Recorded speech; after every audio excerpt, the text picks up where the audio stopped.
Minus x square by 2 plus x cube by 3 minus x cube कहाँ तक infinite, correct, right. और log 1 plus x की अगर फिर log 1 माइनस एक्स की जरूरत पड़ती है तो एक्स को माइनस एक्स रख लूंगा, log 1 प्लस एक्स स्क्वायर की जरूरत पड़ेगी तो एक्स को एक्स स्क्वायर रख लूंगा, ठीक है। e रेज़ टू x की series x raise to 0 by 0 factorial plus x raise to 1 by 1 factorial plus x raise to 2 by 2 factorial कहाँ तक इनफाइनाइट तक। फिर a रेज़ टू x की सीरीज इसी में से लाए थे, a रेज़ टू x को क्या लिख सकते हैं e रेज़ टू पावर क्या लिख सकते हैं x log a, भाई x पावर में चला जाएगा ना और log का बाय डिफॉल्ट बेस e होता है तो बचेगा क्या a रेज़ टू x ही बचेगा। तो इसका लिखिए यहाँ पर x की जगह पर x log a लगा लेता हूँ, a रेज़ टू x की सीरीज होगी।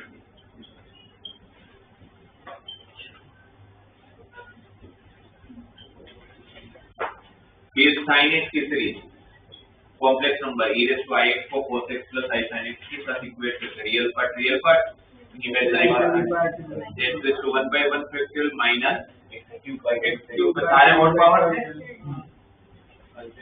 प्लस माइनस सारे ऑड पावर। फिर cos x की सीरीज में सारे इवन पावर और अल्टरनेट है।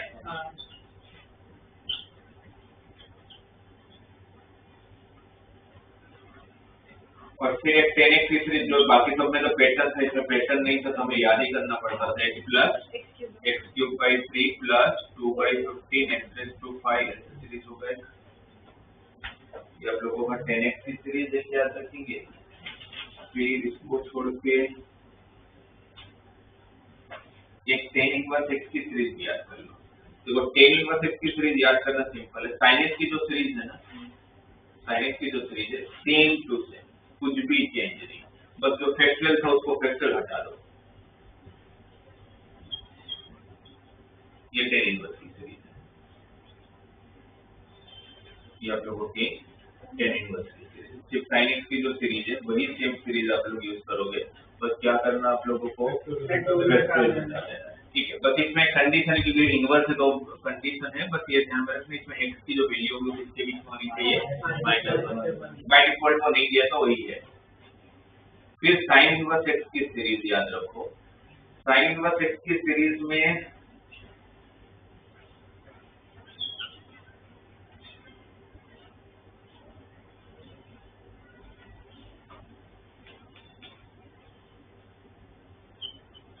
देखो मैं आप लोगों को याद करने का तरीका बताता हूँ। जो sin x की सीरीज है ना और sin इनवर्स की x की सीरीज है उसमें बस सबसे पहला फर्क है कि यहाँ पर जो अल्टरनेट साइन है वो अल्टरनेट साइन नहीं होगा, यहाँ पर सारे प्लस होंगे।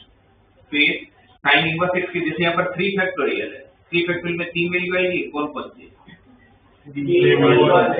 3 2 और 1, तो 3 फैक्टोरियल का 3 तो वहीं रहेगा, बाकी जो बचा वो कौन बचा 2 और 1, उसका और ऊपर आ जाएगा, इवन नीचे आ जाएगा, 1 ऊपर गया 2 नीचे आया, उसके बाद वाला होता है देखो समझ आएगा। x रेज़ टू 5 by 5 होगा, 5 फैक्टोरियल में 5 तो रहेगा, बाकी कौन बचे 1 2 3 4, 1 3 ऊपर चला जाएगा 2 4 नीचे आ जाएगा। उसके बाद कौन होगा x raise to 7 by 7 factorial, तो 3 फैक्टोरियल में 1 2 6 में 1 3 5 ऊपर चला जाएगा 2 4 6 नीचे आ जाएगा।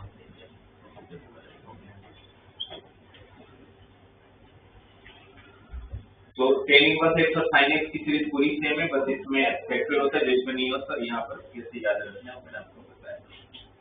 फिर ये अच्छा sin इनवर्स x आपने याद कर लिया तो फिर cos इनवर्स x को याद रखने की जरूरत नहीं है, नहीं है ऐसा, इसमें even sin inverse x plus cos inverse, sin inverse x plus cos inverse x equal to pi by 2, तो cos inverse x equal to pi by 2 minus ये पूरा cot inverse tan inverse x याद है तो फिर cot inverse x थोड़ी याद करूंगा, पाई बाय 2 माइनस कर दूंगा।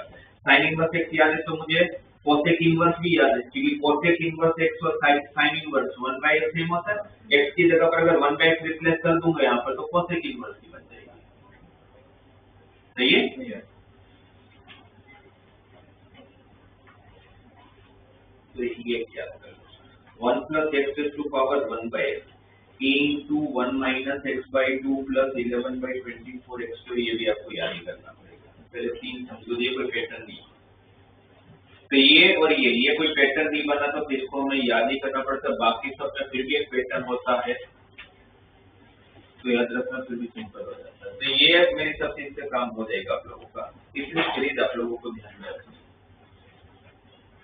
काफी बार एलोसर रूल भी लंबा पड़ता है, प्रॉपर्टीज से होता नहीं है, या प्रॉपर्टीज भी लंबी है, सिंपलीफाई हो नहीं पाता है, तो फिर उस केस में आपको सीरीज यूज करना चाहिए।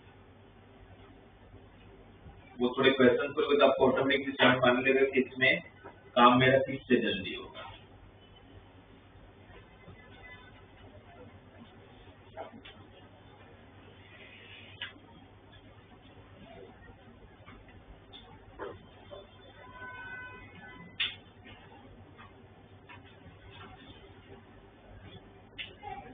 सर 10x में अगर फोर्थ टर्म देखना तो कौन सा होगा? फोर्थ टर्म देखो याद नहीं, बताइए 15/217 into x raised to 7 बहुत इजी बनना।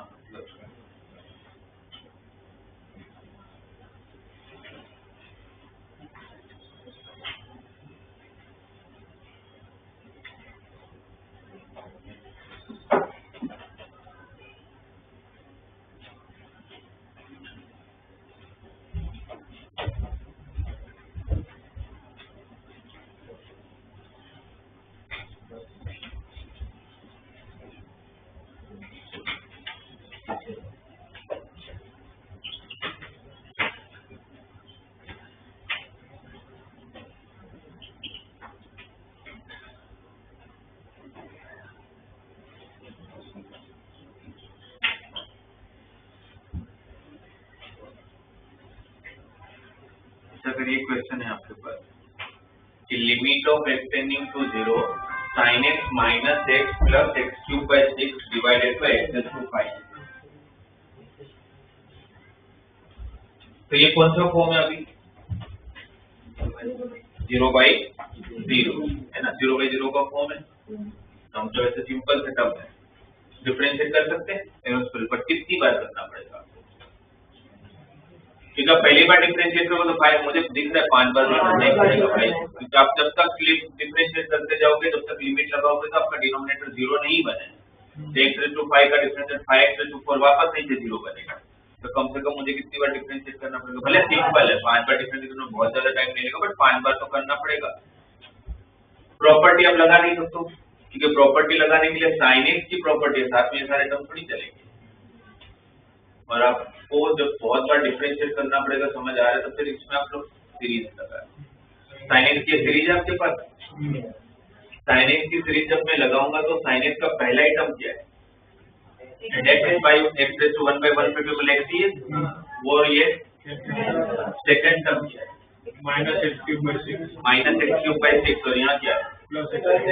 वो भी कैंसिल। तो अब आपके पास जितने भी टर्म बचे हैं, इसके बाद का टर्म कौन होगा? उसके बाद का term x raised to 9/9 factor से चलता है, मतलब सबसे लोएस्ट पावर क्या होगा? x raised to 5, क्योंकि बाकी ऊपर के तो बाहर के दोनों टर्म कैंसिल हो गए, तो वो x raised to 5 कॉमन निकाल लो, वो इसके साथ x raised to 5 कॉमन निकालने के बाद ये टर्म छोड़ दो, क्योंकि यहाँ पर 1/5 फैक्टर बचा होगा, बाकी इसमें देख बचा ही होगा, उसमें x को डायरेक्टली 0 रख दूंगा, क्योंकि डिनोमिनेटर का x raised to 5 कैंसिल हो चुका था, तो बाकी सारे टर्म 0 हो जाएंगे, तो बचेगा क्या? 1/5 फैक्टर तो 1/5, और इसमें लोग नहीं लगाना चाहिए। तो जैसे मैंने बताया कि आप ऐसा मैं बोल नहीं सकते ऐसे में यही करो, और प्रैक्टिस करोगे तो ऑटोमेटिक आइडिया लगेगा। पर जो अप्रोचेस हमारे पास हो सकते हैं लिमिट, उन सबके मैंने आज एक आध एग्जांपल दिया आपको। एलोस्पेल मिला अपने को, प्रॉपर्टीज भी है हमारे पास, सिंप्लीफिकेशन भी है, बाइनोमियल थ्योरम का क्वेश्चन किया हमने, सीरीज है हमारे पास।